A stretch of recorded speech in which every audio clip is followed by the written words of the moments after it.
Updates at pinakahuling mga usapin sa mundo ng palakasan. Atin ang pakinggan dito sa Ang Pilipinas Ngayon.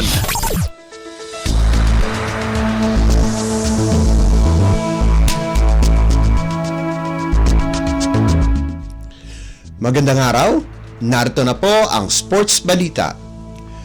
Nananatiling nasa kontensyon ang TNT Tropang Giga at San Miguel Beermen para sa kampyonato sa Season 3 ng PBA 3-on-3 Second Conference Leg 4 na ginanap sa Ayala Malls, Manila Bay sa Pasay City.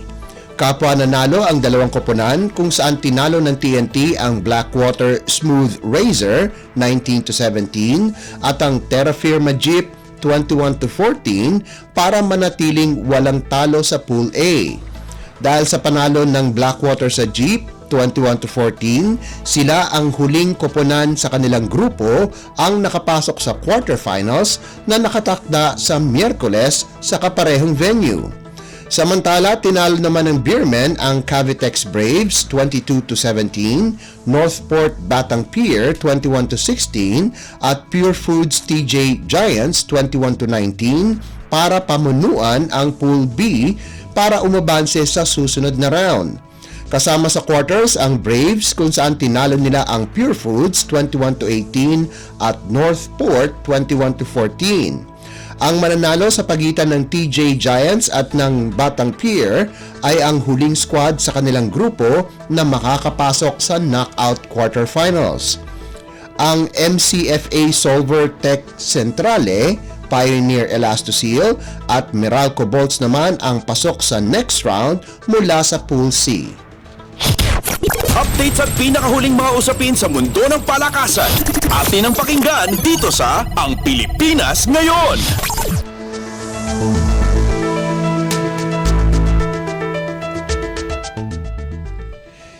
Magtatapat ang College of St. Benilde at Jose Rizal University para palakasin ang kanilang tsansa na makapasok sa Final Four sa NCAA Season 99 Men's Basketball Tournament ngayong Martes na gaganapin sa Phil-Oil Eco-Oil Center sa San Juan. Una nang tinalo ng Blazers ang Bombers sa first round, 93-85, sa isang kontrobersyang overtime decision kung saan tatlong referee ang nasuspinde.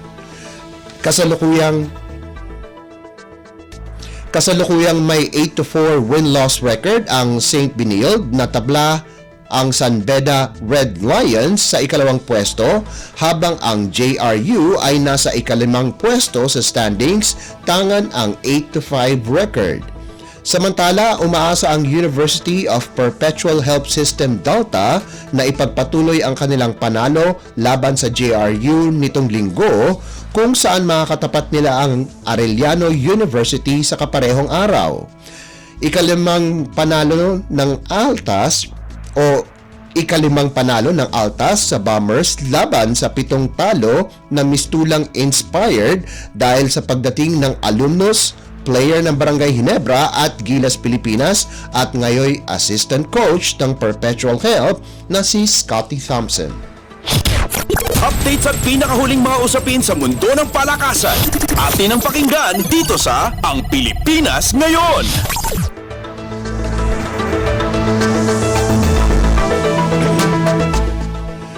Umabot na ng finals ang University of Santo Tomas sa Shakey's Super League o SSL Collegiate Preseason Championship Season 2. Naka-recover ang Growling Tigresses mula sa masamang performance sa third set para pabagsakin ang Far Eastern University 25-21, 25-20, 19-25 at 25-20 sa kanilang knockout semifinals na ginanap sa Rizal Memorial Coliseum sa Maynila. Nanguna para sa Tigresses ang rookie na si Angeline Poyos sa nagawa nitong 21 puntos galing sa 17 attacks at 4 na blocks, habang nagdagdag sina Jonah Perdido at Regina Jurado ng 15 at 14 na puntos ayon sa pagkakasunod. Dahil sa panalo, makakaharap ng UST ang defending champion, National University, sa isang best-of-3 finals na magsisimula sa Biyernes. Pinangunahan naman ni Chenny Tagaod ang Lady Tamaraws sa nagawa nitong 16 na puntos habang nag-ambag sina Faida Bacangke at Kisha Bedonia ng 12 at 11 puntos ayon sa pagkakasunod. Mga kalaban naman nila ang Adamson University Lady Falcons sa bronze medal match. Maglalaban-laban naman ang Ateneo at Arellano para sa 7th place habang magrarambol ang University of the East at College of St. Benilde para sa 5th place. Updates at pinakahuling mga usapin sa mundo ng palakasan.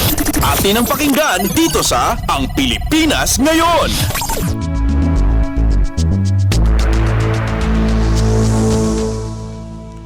At yan ang pinakahuling balita sa larangan ng palakasan. Para sa Radyo Pilipinas World Service, ito po si Leo Magpayo. Magandang araw. Updates at pinakahuling mga usapin sa mundo ng palakasan. Atin ang pakinggan dito sa Ang Pilipinas Ngayon.